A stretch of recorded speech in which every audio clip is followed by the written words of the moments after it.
Today we'll start our first chapter for class 7th science, that is nutrition in plants. What is the meaning of nutrition in plants? Nutrition in plant means how do plants prepare their food? What do they eat as their food? So in this chapter we will read about nutrition, autotrophic mode of nutrition, that is photosynthesis, food factories of plants, synthesis of nutrients from glucose, and heterotrophic mode of nutrition. So students, we will be covering this chapter in two parts. So let us start with the first topic, that is nutrition. Now what is the definition of nutrition? The process of taking food and its utilization by the organism is called nutrition. When we eat food and we utilize it, utilize in the form of growth or doing any activity. So when we take food and we utilize it, it is called nutrition. Similar thing happen in plants also. When plant prepare their food and utilize it in growth, it is known as the nutrition. The various components of food are called nutrients. Now the food we eat contains nutrients. Nutrients are the chemical substance which are present in the food. Okay. Now the nutrition is of two types. Modes of nutrition is of two types. One is autotrophic nutrition and the other one is heterotrophic nutrition. The mode of nutrition in which organisms make their own food from simple substances is called autotrophic nutrition. All green plants are autotrophs. Means those organisms which prepare their own food are known as the autotrophs. Okay, so all the green plants will be covered in it. Why? Because they prepare their own food. They take waters and mineral from the roots, carbon dioxide from surrounding, and in the presence of chlorophyll and sunlight they prepare their food by the process of photosynthesis. Now next mode of nutrition is heterotrophic nutrition. The mode of nutrition in which organisms obtain food from plants or other animals is called heterotrophic nutrition. All non-green plants are heterotrophs. Now those organisms which depend on other plants and animals for their food are known as the heterotrophs. So all the human beings and non-green plants are heterotrophs because we depend on some other plants and animals for our food. So these were the two modes of nutrition, autotrophic nutrition and heterotrophic nutrition. Now we'll move on to our next topic, that is autotrophic mode of nutrition, that is photosynthesis. Now we know that plants prepare their food by the process of photosynthesis in their leaves. Photosynthesis is the preparation of food by green plants in the presence of light. Green plants use energy from the sun in making food. The process of photosynthesis needs some raw materials. Now we all know photosynthesis is the process by which plants make their food in the presence of light. In the presence of sunlight only they are able to make food. Now during photosynthesis also they require some raw materials. Some things are required to make the food. So first is chlorophyll. Chlorophyll is the green pigment found inside the chloroplast. It traps solar energy and changes it into chemical energy during photosynthesis. Now what is the function of chlorophyll? Chlorophyll traps the solar energy. Now we know that photosynthesis take place during sunlight only, in the presence of sunlight only. So what do chlorophyll do? It traps the solar energy and convert it into chemical energy. And because of chlorophyll only the leaves look green. It is the green pigment in the leaf. Second thing which is required during photosynthesis is the sunlight. When sunlight falls on a chlorophyll molecule, its energy is absorbed. This energy makes carbon dioxide and water to combine and glucose is formed. Now, in the presence of sunlight only photosynthesis take place. So, with this energy, with this solar energy, the carbon dioxide which plants get from surrounding and water which it gets from the roots, it is combined to form glucose as their food. Glucose is the food which is prepared by the plants. Now the next raw material is carbon dioxide. The cells of leaves get carbon dioxide from the air. The air enters leaves through tiny pores called stomata. Now you know the meaning of stomata.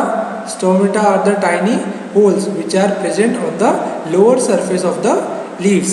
Through this stomata only the exchange of gases take place. Plant take carbon dioxide from these stomata only and release oxygen. You can see in the picture. This is the picture of a stomata and this hole. From this hole only the exchange of gases take place. Now the next raw material which is required for photosynthesis is water. Water is obtained by the plants from the soil by roots and is transported to the leaves through xylem. Now what is xylem? Xylem is the tube which is present in the veins and its function is to transport the water from roots to all the parts of the plant. Thus, green plants use this material and make food in the form of glucose. All these things are used. Carbon dioxide from surrounding, water from roots, sunlight from the sun and chlorophyll which is present in the leaf. All these things combine to make food in the form of glucose. Glucose is the form of food which is prepared by the plants. Moving on to our next topic, food factories of plant. Now we know that in plant only the green leaves make the food.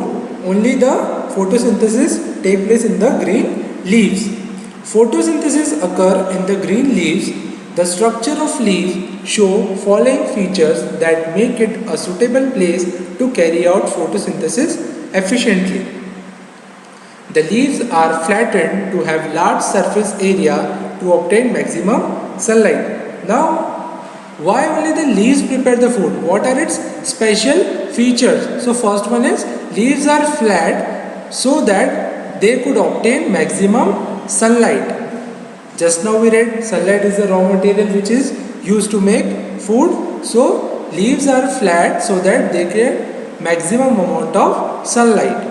Second is they are thin to allow sunlight to reach to all the cells of leaf. Now we know that just like our body is made up of cells, plants are also made up of cells. So the leaves are thin so that sunlight could reach to every cell present in the leaf so that photosynthesis could take place in every part of the leaf.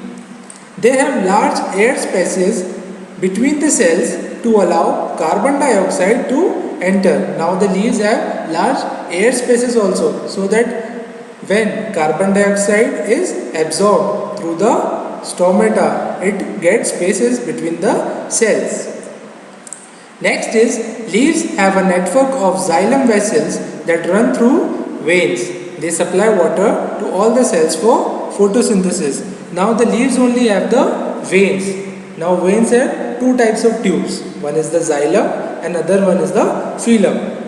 This xylem vessels, what is the function? I already told you. Xylem carries water from roots to all the parts of the plant, and phloem is the another tube which is present in veins only. And what is its function? Its function is to carry the food prepared by leaves to all parts of the plant. Last is leaves have stomata through which carbon dioxide enters the leaves. Now the leaves only have the stomata through which exchange of gases take place. So that's why green leaves are known as the food factories of the plant.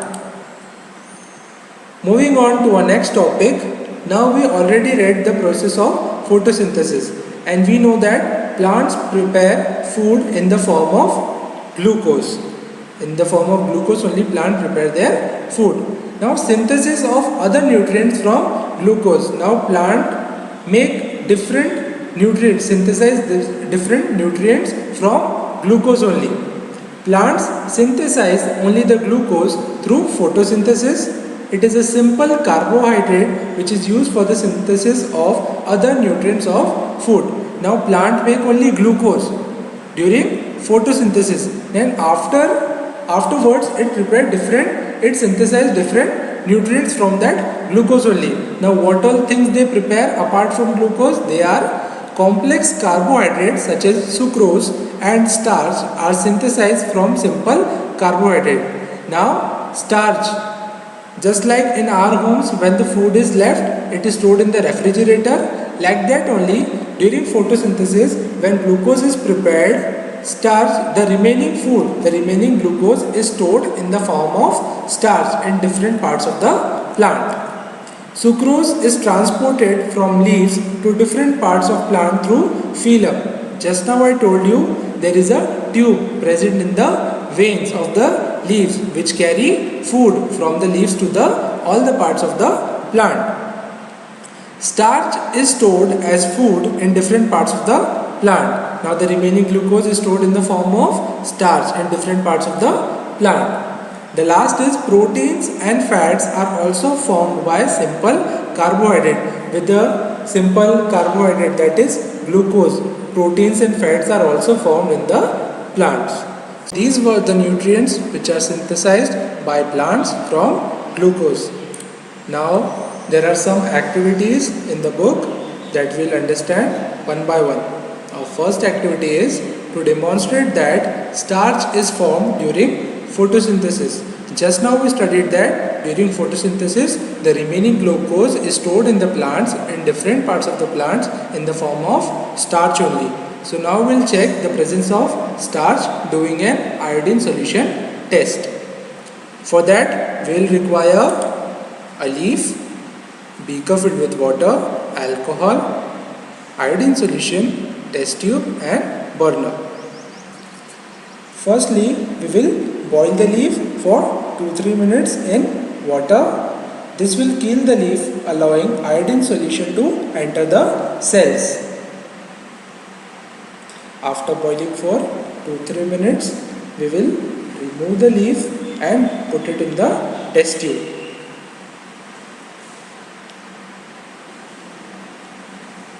Then we will pour some ethyl alcohol till it is dipped in the alcohol.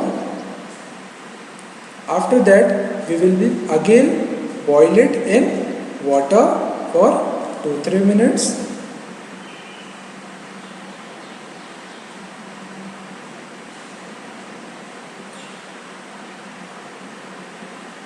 When leaf is boiled in alcohol, it dissolves it, chlorophyll in it and make the alcohol green.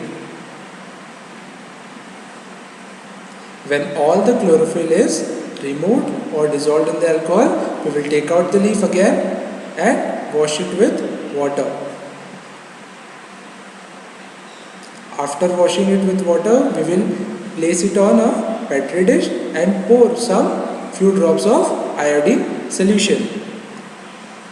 Now if this leaf contains starch, it will turn blue-black, and if not, it will remain the same. Now the color of the leaf is changed, it has turned blue-black. This shows that starch is present in the leaf. So students, this was our first activity. Hope you understood it. So our next activity is to demonstrate that chlorophyll is necessary for photosynthesis. Now when we were reading about the raw materials required for photosynthesis, we read about the chlorophyll. Chlorophyll is the green pigment present in the leaf, and because of the chlorophyll only the leaf look green, and it is very important for the process of photosynthesis. So we'll do the activity. For this activity we are taking Coleus plant leaf or Croton plant leaf, because that leaf some part are green and some part of the leaf are non-green because of the lack of chlorophyll. So we will require Coleus plant, watch glass, test tube, 2 beakers with water, iodine solution, alcohol, white paper, Bunsen burner, forceps, tripod stand with wire gauge, dropper. Now we'll start the process. Firstly, we will plug the leaf of a coleus plant and we will place it on a white paper.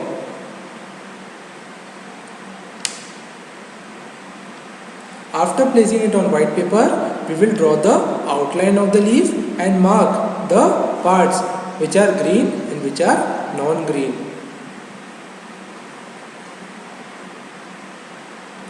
After that, we will do the starch test, the iodine test. For that, first we will boil the leaf for 2-3 minutes so that it kills the leaf and allow iodine solution to enter the cells of the leaf. Then after 2-3 minutes, we will boil it in alcohol so all the chlorophyll will be dissolved in it.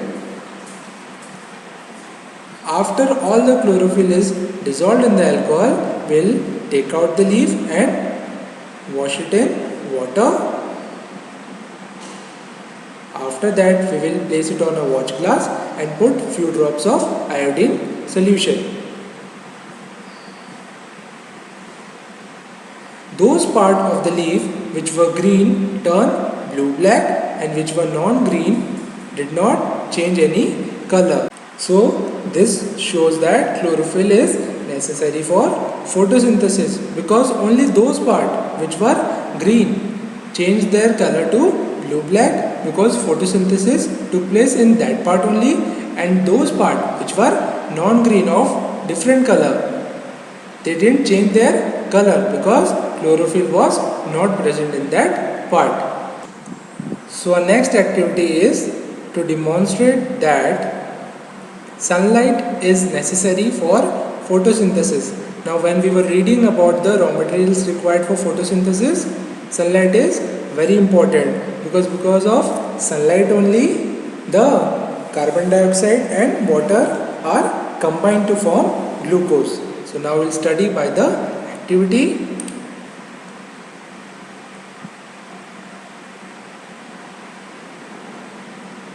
For that you will require healthy potted plant, watch glass, test tube, 2 beakers with water, iodine solution,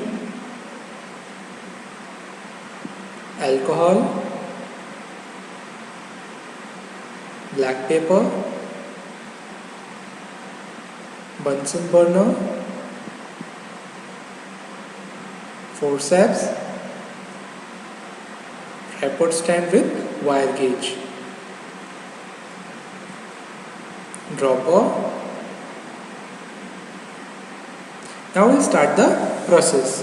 Firstly, we will keep the potted plant in one dark room so that no sunlight could reach the plant. Okay, and no photosynthesis process could take place.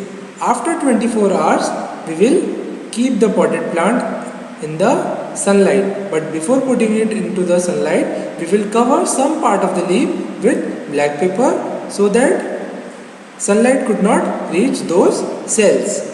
Now we know that if we are covered with black pepper, so no photosynthesis will take place in that part. Then we will plug that leaf and again do the iodine solution test. Firstly, we will remove the black pepper and then boil it in the water for 2-3 minutes.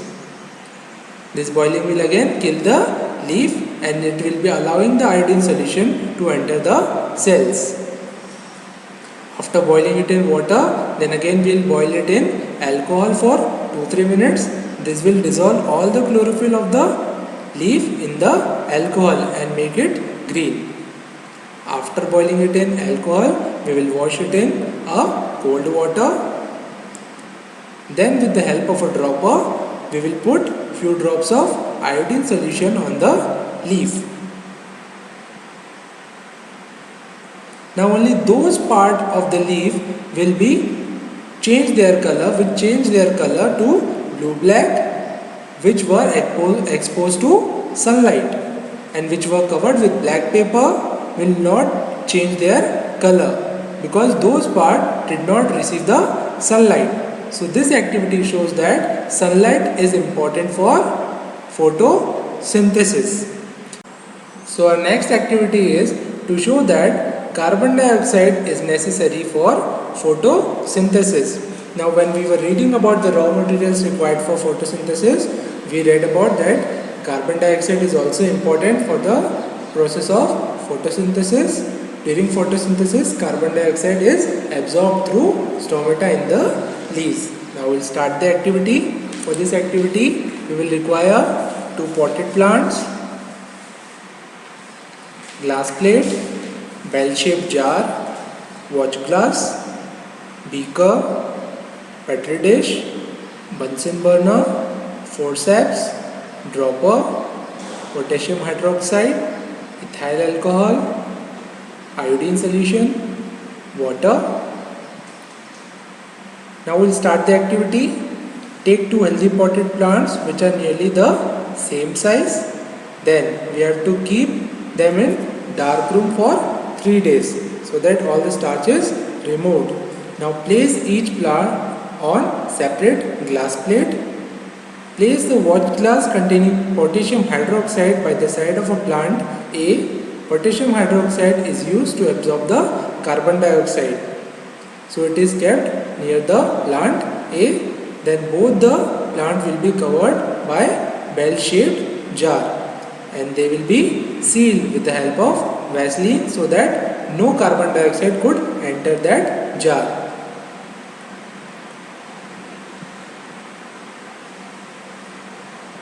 After keeping it in sunlight for 2 hours, we will pluck one leaf from both the plant and we will put in separate beaker. Then we will put alcohol in it and we will be boiling it so that all the chlorophyll is removed and dissolved in the leaves. When all the chlorophyll will be dissolved in the alcohol, we will do the iodine solution test. Now the leaves are boiled.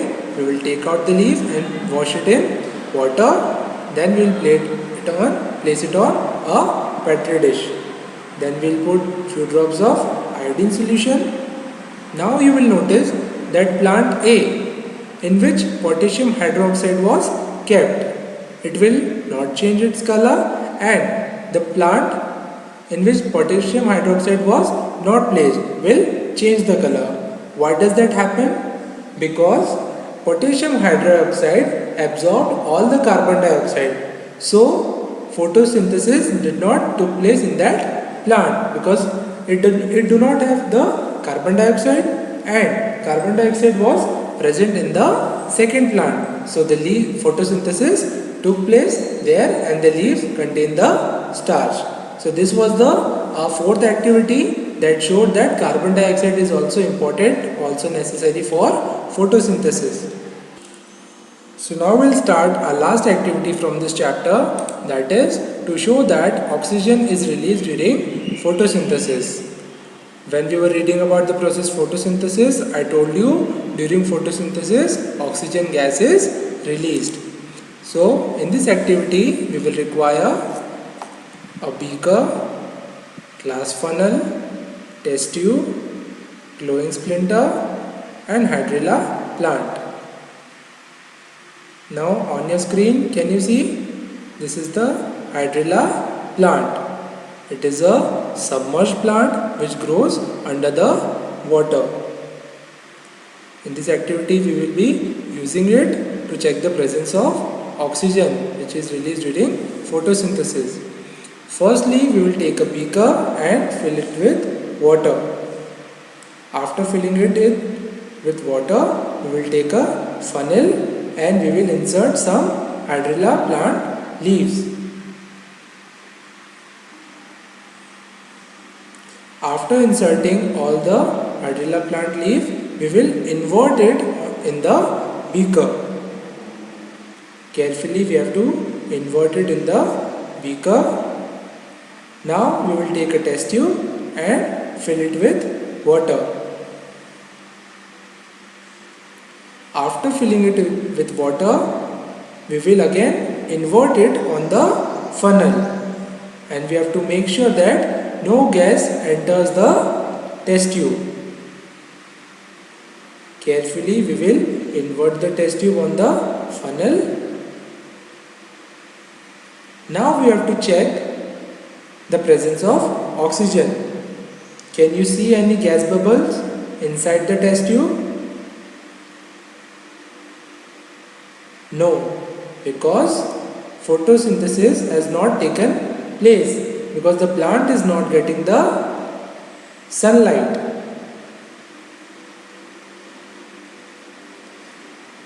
So for that, now we'll keep the arrangement in the sunlight for about 1 hour.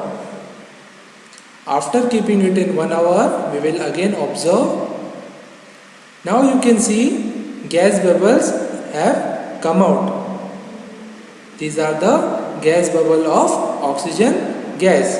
Because the setup was kept in the sunlight, photosynthesis took place and oxygen gas was released. So these are the bubbles of the oxygen gas. You can see the bubbles inside the test tube. Now we have to confirm it whether the gas is oxygen. Again we will do one test. We will bring an glowing stick at the mouth of the test tube, and if it burns, it confirms that the gas is oxygen. So carefully we will remove the test tube, and we have to make sure that no gas should release from the test tube. Then we will bring a glowing splinter, and if it burns, it confirms that oxygen is present. Yes, the stick glows vigorously. It indicates that gas is oxygen. So now it is confirmed that oxygen gas is released during photosynthesis. So this was our last activity from this chapter. Now by this, our half of the chapter is finished. Now we will complete the second part of the chapter in second video.